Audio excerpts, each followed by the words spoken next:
बात करते हैं मुरादाबाद के बुलडोजर बाज एसडीएम की। अधिकारी जनता की सेवा के लिए होते हैं, लेकिन कुछ अधिकारी खुद को पद और कानून से ऊपर समझने की भूल कर बैठते हैं और जनता का शोषण करने लगते हैं। एक ऐसे ही एसडीएम की खबर मुरादाबाद से आई थी, लेकिन शासन जब सख्त हुआ तो अधिकारी की क्या मजाल जो जनता को बेवजह परेशान कर सके।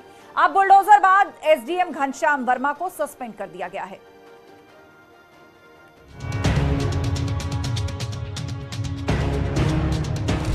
मुरादाबाद के एसडीएम का कमाल, बुलडोजर का बेजा इस्तेमाल, पद का दुरुपयोग पड़ा भारी, सस्पेंड हुए बुलडोजर बाज एसडीएम। मुरादाबाद के बिलोरी में तैनात एसडीएम घनश्याम वर्मा पर गाजगिरी है। फर्नीचर के पैसे मांगने पर कारोबारी के मकान पर बुलडोजर चलवाने के आरोप में एसडीएम घनश्याम वर्मा को सस्पेंड कर दिया गया है। बताया जा रहा है कि जांच में दोषी पाए जाने पर प्रशासन ने उनके खिलाफ ये कार्रवाई की है। इससे एक सत्य की जीत हुई है।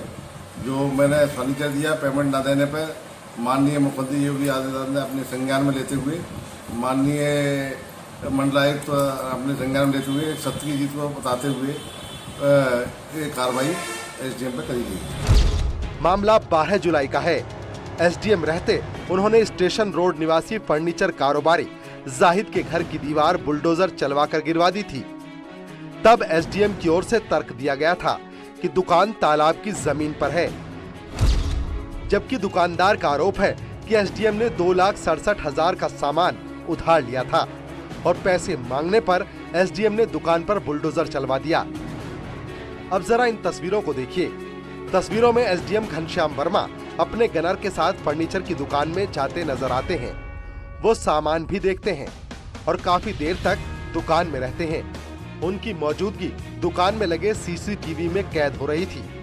यही एसडीएम के खिलाफ सबसे बड़ा सबूत बना। उत्तर प्रदेश सरकार मुख्यमंत्री जी का आभार व्यक्त करता हूँ। अपने परिवार की ओर से जो मेरी सत्य की जाँच करा के प्रशासन ने कार्रवाई की है और माननीय मंडलायुक्त, माननीय एडीएम प्रशासन द्वारा जो सत्य जांच करके जो कार्रवाई हुई है, मैं अपने परिवार की ओर से आभार व्यक्त कर रहा हूँ। अब जरा दूसरी तस्वीर देखिए, जिसमें बुलडोजर से दुकान गिराई जा रही है और ये पूरी कार्रवाई एसडीएम घनश्याम वर्मा के आदेश पर की गई। अब शासन की ओर से कार्रवाई के बाद ये साफ हो गया कि एसडीएम ने पद का दुरुपयोग किया। ऐसे में सवाल उठता है कि जब बड़े पदों पर बैठे अधिकारी इस तरह की हरकतें करेंगे तो आम आदमी इंसाफ की उम्मीद किससे करेगा। Bureau report, news 18।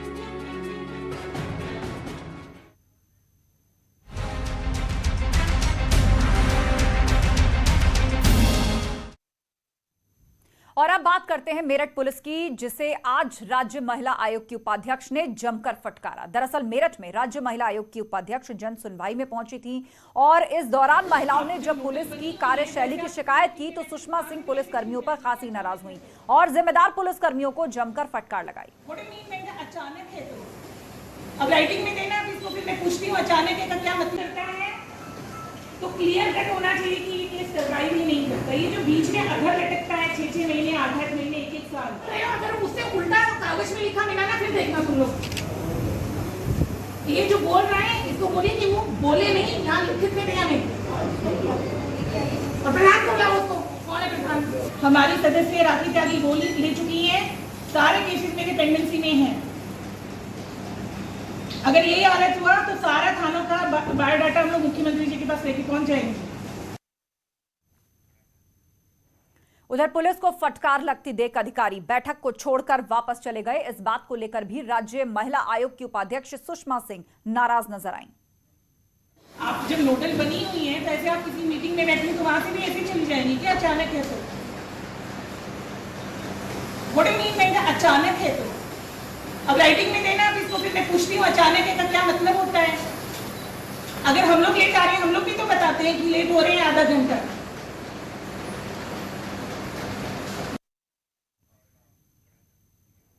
सरकारी स्कूल में पढ़ने वाले बच्चों के लिए सरकार मिड डे मील जैसी योजनाएं चलाती है ताकि बच्चों को सही पोषण मिल पाए, लेकिन कुछ लोग बच्चों के पेट पर भी डाका डालने से बाज नहीं आते। फिरोजाबाद में एक ऐसी ही प्रिंसिपल पर गाज गिरी है जिस पर 11 करोड़ 46 लाख का मिड डे मील के घोटाले का आरोप लगा है। दरअसल एक दिन पहले मंगलवार को विजिलेंस ने आगरा में मुकदमा दर्ज कराया था और अब इस प्रिंसिपल को निलंबित कर दिया गया है।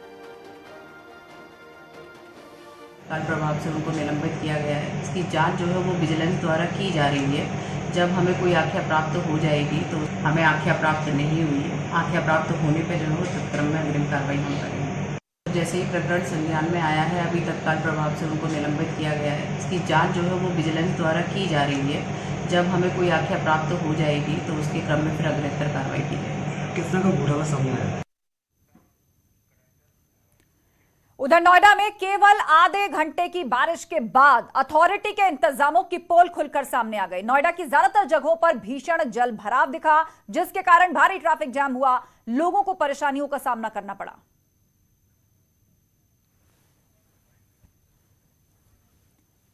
हम क्यों कहते हैं कि सड़कें तालाब में तब्दील हो चुकी हैं, यहाँ पर आपको दिखाएंगे। जरा नजारा दिखाइए यहाँ पर, किस तरह से यहाँ पर पूरा पानी भरा हुआ है और सड़कों पर जल भराव की स्थिति बन गई है। देखिए लोग यहाँ पर कितनी मुश्किल से आवाजाही कर रहे हैं, व्हीकल्स यहाँ पर खड़े हैं, बस गाड़ियों का तैरना यहाँ पर बाकी है। यहाँ से बगल से एक गंदा नाला गुजरता है, उसका पानी यहाँ पर इकट्ठा हो गया है। ऐसे में यहाँ पर जल भराव की स्थिति की वजह से लोगों को आने जाने में खासी परेशानी हो रही है। और मैं अपने कैमरा पर्सन को बोलूं कि तस्वीरें जरा दिखाएं विस्तार से, यहाँ पर आपको बताएंगे कि किस तरह से जल भराव की स्थिति बन गई है। मात्र 30 मिनट की बारिश यहाँ पर हुई है। आधे घंटे की बारिश में नोएडा की सेक्टर 57 का ये हाल है। यहाँ पर कई लोग अपने ऑफिस के लिए पहुँचते हैं। आपको बता दें यहाँ पर कई फैक्ट्रीज भी हैं जहाँ पर मजदूर वर्ग भी यहाँ पर पहुँचता है। लेकिन तस्वीरें देखिए किस तरह से अब सबके चेहरे पर ये चिंता है कि घर जाएं तो जाएं कैसे। आप देखिए यहाँ पर लोग खड़े हैं और यही सोचने को मजबूर है कि सड़क को पार कैसे किया जाए जो एक गंदे नाले में तब्दील हो चुकी है। और यहाँ पर नगर निगम के प्रशासन के दावों की पोल खुल चुकी है, क्योंकि जब मेरी बातचीत यहाँ पर हो रही थी लोगों से तो उन्होंने बताया कि हर साल यहाँ पर इसी तरह का जल भराव होता है। बरसात के मौसम में हर साल नगर निगम बड़े बड़े दावे करता है कि इस बार यहाँ पर इस तरह की स्थिति नहीं बनेगी, लेकिन देखिए दावों की पोल किस तरह से यहाँ पर खुली है। जल भराव यहाँ पर हुआ है और लोगों को आने जाने में दिक्कतें हो रही हैं। तस्वीरों में आप देख सकते हैं कुछ देर पहले यहाँ से स्कूली बच्चे गुजर रहे थे, वो भी हाथों में जूते लेकर यहाँ से गुजरते हुए नजर आए।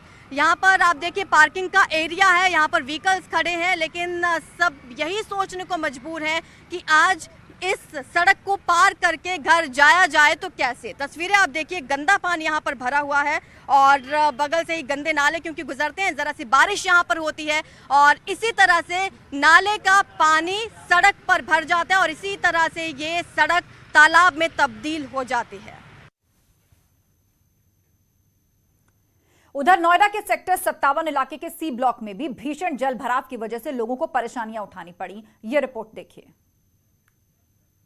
बारिश जी का जंजाल, आपको तस्वीरें नोएडा की दिखा रहे हैं। सेक्टर 57 सी ब्लॉक है ये, और तस्वीरें देखिए दूर तक, जहां तक आप देख सकते हैं, जहां तक निगाह जा रही है वहां तक वाटर लॉगिंग है, पानी का जल भराव है। हर बार समस्या होती है, हर साल बारिश होती है, हर साल दावे वादे किए जाते हैं, लेकिन ऐसा मालूम पड़ता है कि दावे और वादे महज कागजों तक सीमित हैं। आप तस्वीरों में देखेंगे एक युवक भी जा रहा है जो पानी को पार करके जा रहा है, और इस दौरान अगर कोई मेनहोल या कोई गड्ढा खुला हो और हादसा हो जाए तो उसके बाद जिम्मेदारी किसकी होगी ये भी कह पाना बड़ा मुश्किल है, क्योंकि दावे वादे हर साल किए जाते हैं। वाटर लॉगिंग की समस्या नहीं होगी, लेकिन समस्या होगी। आपको दूसरी तरफ भी दिखाना चाहेंगे, ये देखिए इस तरफ भी देखेंगे, यहाँ भी वाटर लॉगिंग की समस्या है, पानी का जल भराव है, लोगों को समस्या होती है।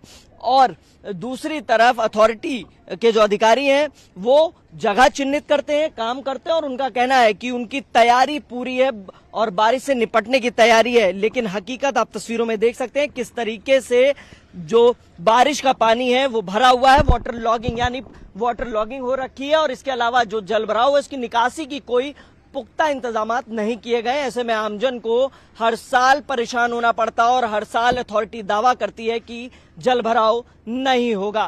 कैमरामैन अंकित के साथ हिमांशु शुक्ला, न्यूज़ 18 नोएडा।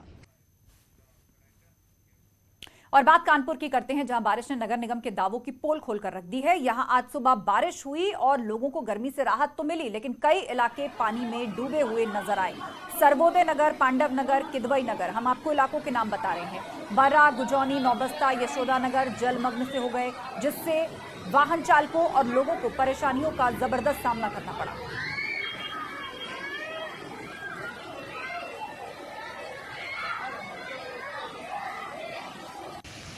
मौसम ने एक बार फिर से करवट ली और रुक रुक के हो रही बारिश ने अधिकारियों की भावों की बोझ खोल दी। 15 जून तक ये सब नाले साफ होने थे, मगर वास्तविकता आपके सामने इस वक्त मैं कानपुर के वीआईपी एरिया सर्वोदय नगर में हूँ, जहाँ तक कैमरे की नजरदारी आप देख सकते हैं। पूरा तालाब बना है, मकान, फुटपाथ, सड़क, जहाँ तक कैमरे की नजरदारी पानी पानी और पानी। एक बार मैं फिर दिखाना चाहूँगा अपने गाँव की ओर, ये लगभग 6 इंची और जितना आगे बढ़ते चले जाए तो लगभग ये 1 से सवा फुट तक पानी जमा है। यहाँ तक कि अगर मोटरसाइकिल्स की बात की जा रहा है लेफ्ट हैंड साइड पे, तो मोटरसाइकिल तक इसमें डूब गई है। पानी की निकासी नहीं हो पा रही है, जिससे कई वाहन फंस रहे हैं। यही तस्वीर शहर के 2 दर्जन ज्यादा इलाकों में है, मगर अधिकारी कागजों में अभी भी नाले को साफ करने में लगे हुए हैं। बिजनेस आशीष पांडे के साथ अमित गंजू, न्यूज़ 18 कानपुर। उधर बारिश के बाद से बिजनौर में कोटावाली नदी उफान पर है। नदी के किनारे के इलाकों में जलस्तर काफी बढ़ गया है। वहीं इस बीच एक कार तेज बहाव में फंसकर बह गई। हालांकि ड्राइवर ने वक्त रहते कार से कूदकर जान बचा ली। पूरा मामला मंडावली इलाके का है।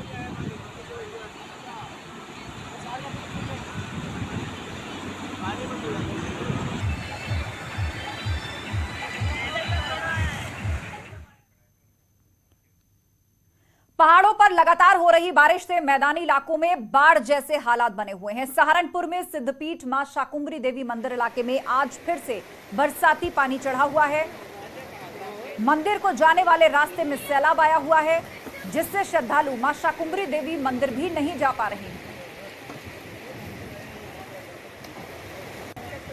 तो शाकुंभरी देवी मंदिर में किस तरह पानी का सैलाब बह रहा है वो आप तस्वीरों में देखिए। पानी के इस पार खड़े हुए लोग सिर्फ देख पा रहे हैं, आंखों के सामने दूर मंदिर है, लेकिन जाएं तो जाएं कैसे।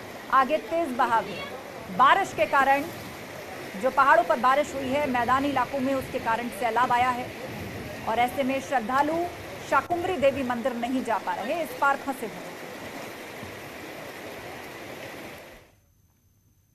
पर्वतीय क्षेत्रों में हो रही बारिश का असर ऊधम सिंह नगर के बाजपुर में देखने को मिल रहा है। बारिश से उफान पर आई लेवरा नदी का पानी नैनीताल रोड पर आ गया। इससे सड़क पूरी तरह से जलमग्न हो गई। राहगीरों के साथ स्कूली बच्चों को काफी दिक्कतों का सामना करना पड़ा। वहीं गड़प्पू नाला उफान पर आने से पानी बाजपुर के ग्रामीण क्षेत्र झारखंडी और जबरान गांव में घुस गया। पानी के तेज बहाव में दोनों गांवों को जोड़ने वाला कच्चा संपर्क मार्ग बह गया है। वहीं खेतों में उगी धान की फसल को भी काफी नुकसान पहुंचा है। बाढ़ का पानी कई घरों में भी घुस गया है। जितना भी आ रहा है सब पहाड़ से आ रहा है और पूरे गांव को बहा चुका है पानी। इसमें प्रशासन को भी हमने काफ़ी बार कह चुके हैं इस पानी का कोई बंदोबस्त किया जाए, लेकिन अभी तक हमारी कोई सुनवाई नहीं हो रही। कंट्रोल रूम में प्रातः जल भराव की सूचना हमें प्राप्त हुई थी बाजपुर में, जहां पे कंट्रोल रूम के माध्यम से वहां टीमें भेजी गई थी और जल भराव की निकासी का कार्य उनके द्वारा किया गया। वर्तमान में स्थिति वहीं ऊधम सिंह नगर के खटीमा में देर रात से बारिश का सिलसिला जारी है। लगातार बारिश होने से भले ही लोगों को गर्मी उमस से राहत मिली हो, लेकिन क्षेत्र के कई ग्रामीण जगहों में जल भराव की स्थिति हो गई है। वहीं पूर्णागिरी कॉलोनी में पानी की निकासी न होने से पानी अब लोगों के लिए आफत की वजह बन रहा है। तो बारिश मुसीबत का सबब बन गई है। जल भराव से लोगों को परेशानी है। कॉलोनी में पानी की निकासी की कोई व्यवस्था नहीं है। तो देर रात से हो रही बारिश ने बरसाती नदियों में हलचल मचानी शुरू कर दी है। चंद्रभागा नदी, बीन नदी और अन्य बरसाती नदियों में पानी आने के चलते तटीय इलाकों पर खतरा मंडराने लगा है। ऋषिकेश, हरिद्वार, चीला मार्ग आवाजाही के लिए खतरनाक हो गया है। हालांकि लोग ट्रैक्टर के जरिए जान जोखिम में डालकर नदी पार कर रहे हैं।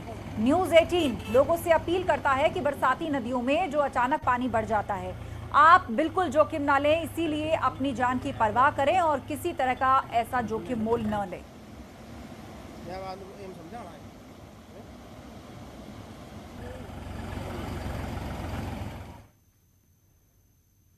उधर अयोध्या में नया घाट चौराहे को अब लता मंगेशकर चौराहे के नाम से जाना जाएगा, जिसको लेकर अयोध्या नगर निगम की बोर्ड बैठक में मंजूरी मिल गई है। जल्द ही लता मंगेशकर चौराहे को डेवलप करने के लिए नया घाट पर काम शुरू कर दिया जाएगा। इस चौराहे पर लता मंगेशकर के गाए भजन बजाए जाएंगे। भगवान राम के सर्वाधिक भजन लता मंगेशकर ने ही गाए हैं। साथ ही उनकी उपलब्धियां और जीवन चरित्र के बारे में बताया जाएगा। 92 सालों के जीवन में उन्होंने जिस तरीके से मां सरस्वती की सेवा की, उसका रिप्रेजेंटेशन होगा। अयोध्या विकास प्राधिकरण इस चौराहे को डेवलप करेगा।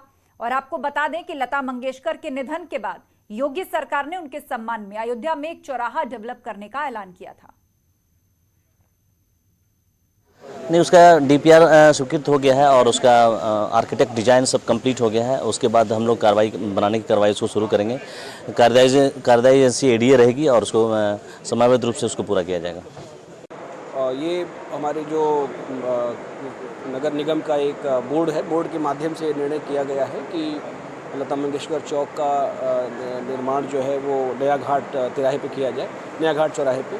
तो उस विषय में बोर्ड के रेजोल्यूशन के अनुसार प्रस्ताव शासन को प्रेषित किया गया था और अब ये उच्च स्तर से निर्देश मिले हैं कि इसको विकसित किया जाए और शीघ्र विकसित किया जाए। तो इसके लिए जो वहाँ का साइट सर्वे था, टोटल स्टेशन सर्वे आदि करा लिया गया है। डिज़ाइन फाइनल करने के लिए अंतिम चरण में है और शीघ्र ही हम लोग उसका निर्माण शुरू करने। सुरों की देवी कहे जाने वाली लता मंगेशकर की स्मृति में यही वो चौराहा है, नया घाट चौराहा, जिसे अब डेवलप किया जाएगा। नगर निगम की बोर्ड में इस चौराहे की जो है लता मंगेशकर चौराहे के रूप से डेवलप किए जाने पर सहमति मिली, जिसके बाद डीबीआर बनाकर शासन को प्रस्तुत कर दिया गया है। और अगर सूत्रों की माने तो यहाँ का डीबीआर और उसकी मानचित्र लेकर के खुद यहाँ के जो नगर आयुक्त हैं वो उन्होंने मुख्यमंत्री से मुलाकात की। मुख्यमंत्री के निर्देश के बाद बहुत तेजी के साथ इस पर काम शुरू होगा। फिलहाल अभी मेला चल रहा है और मेले के साथ ही यहाँ पर लता मंगेशकर चौराहे को डेवलप किए जाने की कवायद शुरू हो जाएगी, जिसमें लता मंगेशकर के रचित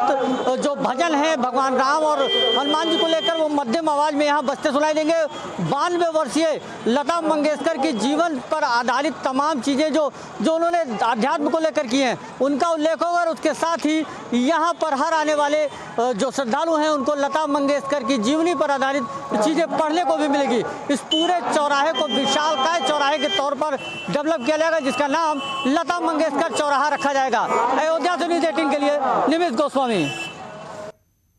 और बढ़ते आगे, यूपी के स्वास्थ्य सेवाओं से जुड़ी हुई अहम खबर है। सभी जिलों में मुफ्त सीटी स्कैन की व्यवस्था होगी। अभी 59 जिलों में मुफ्त सीटी स्कैन की सुविधा चल रही है। बचे हुए 16 जिलों में भी जल्द ही ये सुविधा शुरू हो जाएगी।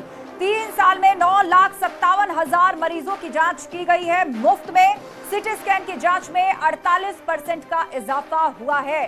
तो यूपी सरकार के सरकारी अस्पतालों में एक बड़ी सुविधा को विस्तार मिलने वाला है। मुफ्त सीटी स्कैन जांच अब पूरे उत्तर प्रदेश के अस्पतालों में हो सकेगी। पहले 59 जिलों में यह सुविधा थी, अब बचे हुए 16 जिलों में भी जल्द ही इस सुविधा को शुरू किया जाएगा। उधर सीएम से रामगोपाल यादव की मुलाकात पर ओपी राजभर ने बयान दिया है और कहा है कि रामगोपाल यादव पर निशाना साधते हुए कि रामगोपाल यादव भूमाफिया की पैरवी करने गए थे।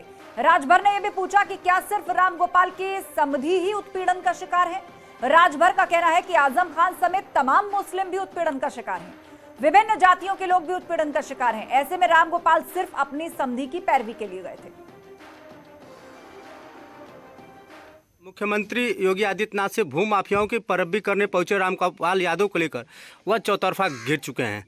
शिवपाल यादव ने पूछा है कि आजम नाहिद को क्यों भूले, तो मुलायम के समधी ने ईडी और सीबीआई का डर बताया। इसको लेकर आपका क्या कहना है? माननीय मुलायम सिंह जी के जो समधी ने कहा है वो सही है कहा है। भाई पूरे उत्तर प्रदेश में अगर उत्पीड़न की बात हो रही है तो अखिलेश यादव जी कहा करते हैं कि पूरे उत्तर प्रदेश में पिछड़ों के साथ अन्याय हो रहा है। तो वो तो चिट्ठी जो माननीय रामगोपाल जी ने मुख्यमंत्री को दिया तो उस चिट्ठी में साफ साफ लिखा है कि उनके ऊपर भूमाफिया का मुकदमा लिखा गया है। टीवी पर मैंने देखा कि किसी के ऊपर 80 मुकदमे, 81 मुकदमे, 82 मुकदमे एक एक आदमी के ऊपर लिखे गए हैं। ऐसे भूमाफिया की पैरवी करने माननीय रामगोपाल जी जा रहे हैं और सपा के ट्विटर हैंडल से ये ट्वीट होता है कि कार्यकर्ताओं के साथ उत्पीड़न हो रहा है। तो भाई खाली रामगोपाल के समधिए तो नहीं न हैं उत्पीड़न के शिकार, आजम खां भी हैं और भी मुसलमान भी हैं कोयरियों हैं, भरो हैं, चौहानों हैं, बिंद हैं, केवट है, मल्लाह हैं, तमाम लोग उत्पीड़न के शिकार हैं। तो खाली राम गोपाल यादव के समधिया रहेंगे उत्पीड़न में। ओम प्रकाश जी, देखा जाए तो एक नाजी फातिमा जो लोग गायिका हैं, वह सावन में एक गीत गाई थी संभो संभो करके, उसको लेकर देखा जाए तो जो मुस्लिम धर्मगुरु हैं उनको बार बार टॉर्चर किया जा रहा है, क्या कहना चाहेंगे आप? देखिए, कलाकार किसी जाति धर्म का नहीं होता है, कलाकार कलाकार होता है। अगर ऐसा जो लोग कह रहे हैं वो नासमझ लोग हैं। एक तरफ अगर किसी फिल्म को देखिए, कोई भी जो बड़ी फिल्म बनी है उस फिल्म में हर जाति धर्म के लोग हैं, और जैसे अगर शोले की ही नाम लिया जाए तो उसमें भी हर धर्म जाति के लोग हैं, तो उसको क्यों देखते हैं लोग, उन पात्रों को क्यों नहीं विरोध करते हैं? तो कुछ और वक्त एक ब्रेक का है, जल्द होंगे हाजिर, कहीं मत जाइएगा। आप देख रहे हैं न्यूज़ 18 उत्तर प्रदेश उत्तराखंड।